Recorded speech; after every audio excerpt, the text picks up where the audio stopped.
11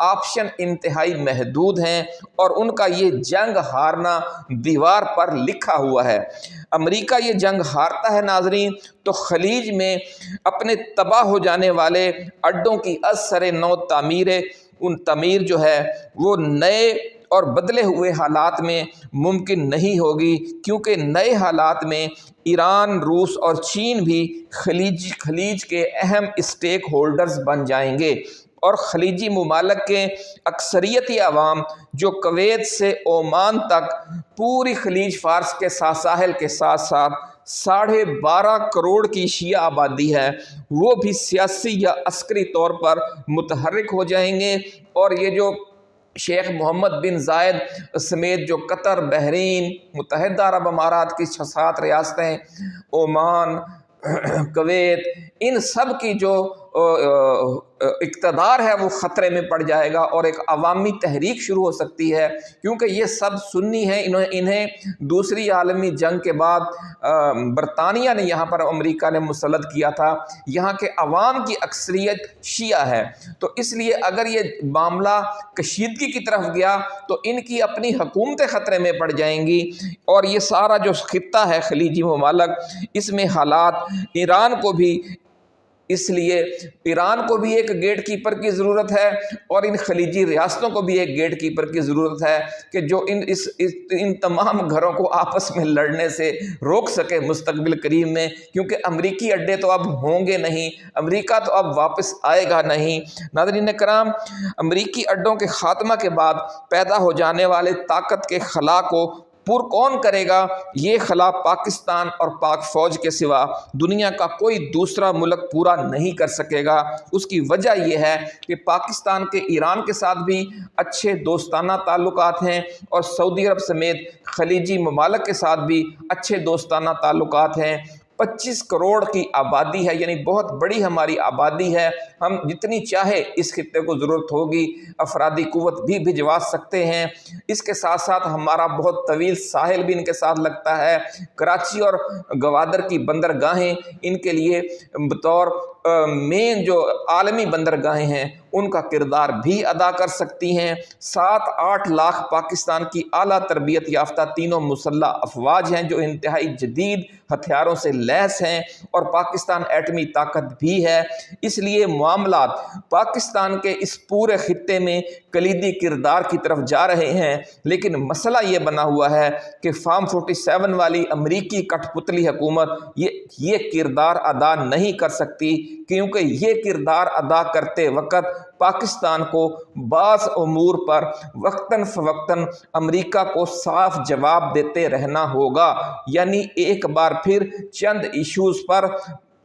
absolutely not کہنا ہوگا، جو پاکستان میں اس وقت صرف عمران خان کہہ سکتا ہے، ان کے بس کی بات نہیں ہے، جس حکومت کی ریڑھ کی ہڈی ہی نہیں ہے، جو فارم 47 پر بیٹھی ہوئی ہے، وہ یہ کہہ نہیں سکتی۔ دوسری اہم اور بڑی وجہ یہ ہے کہ ایران پر حملے کے اصل مقاصد جو 2-3 تھے، ان میں ایک ایران کی ایٹمی صلاحیت حاصل کرنے کی کوشش روکنا، اور 400 کلو گرام کے قریب جو 60% افزودہ یورینیم ہے وہ اپنی تحویل میں لینا تھا امریکہ کی طرف سے، اس حملے کا مقصد جو پہلا تھا۔ دوسرا جو مقصد تھا وہ تیزی سے ترقی کرتا ہوا جو ایران کا میزائل پروگرام ہے اسے روکنا تھا، اور تیسرا بڑا مقصد رجیم چینج کرنا تھا۔ امریکہ ان تینوں اہداف میں سے ایک بھی حاصل نہیں کر سکا۔ ایران میں 1000 حملے کر کے اربوں خربوں روپے ڈالر کا انفراسٹرکچر تباہ کر کے 2000 ایرانیوں کو شہید اور 10,000 کو زخمی کر کے وہ بھی اب اسے اس بات کا یقین نہیں ہے کہ 400 کلو گرام افزودہ یورینیم تباہ ہو چکا ہے، یا ایران کی جدید ترین میزائل اور خودکش ڈرونز بنانے کی صلاحیت ختم ہو گئی ہے۔ ان دونوں چیزوں کا اسے ابھی بھی یقین نہیں ہے، کیونکہ یہ سب کچھ بہت اونچے اونچے پہاڑوں کے بہت نیچے بہت اندر کر کے بنائی گئی فیکٹریوں اور اسٹوریج میں محفوظ ہے، جن پر اگر آپ ایٹم بم بھی کرا دیں تو کوئی فرق نہیں پڑے گا، ایسا کہنا ہے ماہرین کا۔ ناظرین کرام، آیت اللہ خامنائی اور ان کے ساتھیوں کو امریکہ اسرائیل نے اچانک دھوکے سے حملہ کر کے شہید تو کر دیا ہے، لیکن رجیم چینج نہیں ہو سکا۔ فرق صرف یہ پڑا ہے کہ 86 سالہ خامنائی سپریم لیڈر کی جگہ 56 سالہ خامنائی سپریم لیڈر بن گیا ہے، اور علی خامنائی شہید، جس علی لاریجانی کو اعلیٰ ترین عسکری لیڈر مقرر کر کے گئے تھے، وہ بھی اپنی پوزیشن پر موجود ہے۔ یہ ہے وہ صورتحال جس نے امریکہ کو اور اسرائیل کو پریشان کر کے رکھ دیا ہے۔ ایران کا صدر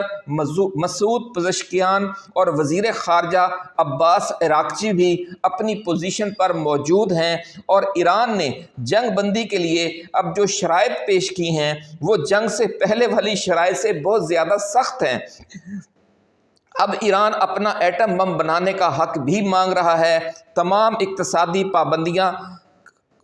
پابندیوں کے خاتمے کا بھی مطالبہ کر رہا ہے، اور خطے سے تمام امریکی اڈوں کے خاتمے کا مطالبہ بھی کر رہا ہے۔ اس سے آپ اندازہ لگا سکتے ہیں کہ جو جنگ ہے وہ کس طرف جا رہی ہے۔ ایران کے چارٹر آف ڈیمانڈ میں یہ تبدیلی اس لیے آئی ہے کہ امریکہ جنگ کا پہلا راؤنڈ کلیئر کٹ ہار چکا ہے۔ ناظرین کرام، ایران نے عراق کی بندرگاہ بصرہ پر جس امریکی آئل ٹینکر کو نشانہ بنایا ہے، اور اسرائیل و متحدہ عرب امارات کے مشترکہ فالس فلیگ آپریشنز کے دوران عمان کے آئل ڈپو سمیت خلیج میں جو دیگر آئل تنصیبات تباہ ہوئی ہیں،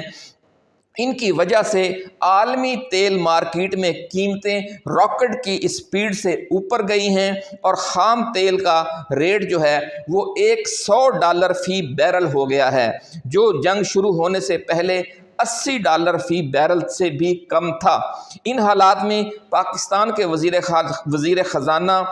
اورنگزیب نے پاکستان میں ڈیزل پیٹرول مزید مہنگا ہونے کی وارننگ جاری کر دی ہے، اور ماہرین کا کہنا ہے کہ ایک ہفتے کے اندر ڈیزل پیٹرول $400 فی لیٹر اور ایک ماہ کے اندر 600 سے $800 فی لیٹر کی حیران کن اور ناقابل برداشت قیمتوں تک جا سکتا ہے۔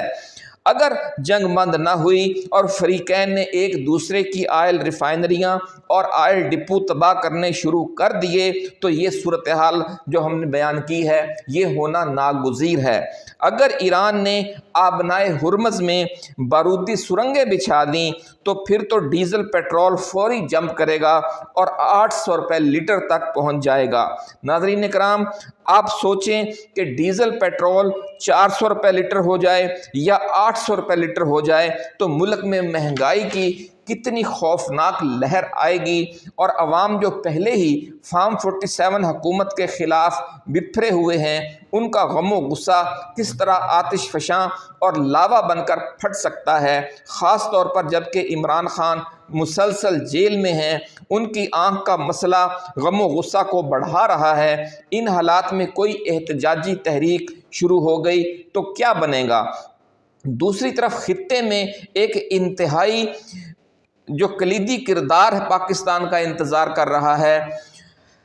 اس تمام صورتحال کے باعث ذرائع کا یہ کہنا ہے کہ پاکستان میں عوام کی اکثریت کی حمایت یافتہ حکومت ہی نہ صرف ملک کو اس مشکل دور سے پرامن انداز میں آگے لے جا سکتی ہے بلکہ ریجنل لیول پر قائدانہ کردار ادا کرنے اور ملکی معیشت کو مستحکم کرنے کے جو مواقع پیدا ہوئے ہیں ان سے فائدہ اٹھانے کے لیے بھی اسلام آباد میں ایک ایسی حکومت ناگزیر ہے کہ جو نہ صرف 25 کروڑ عوام کی اکثریت کا اعتماد رکھتی ہو بلکہ خطے کے تمام چھوٹے بڑے اسٹیک ہولڈرز خاص طور پر روس، چین، ایران اور سعودی عرب کا اعتماد بھی رکھتی ہو۔ اس وقت پاکستان میں واحد ایسی شخصیت عمران خان ہیں۔ ذرائع کا دعویٰ ہے کہ فیلڈ مارشل عاصم منیر کی قیادت میں پاکستان کی مسلح افواج نے طویل غور و خوض کے بعد عمران خان آپشن کی طرف واپسی کا ذہن بنا لیا ہے اور اس حوالے سے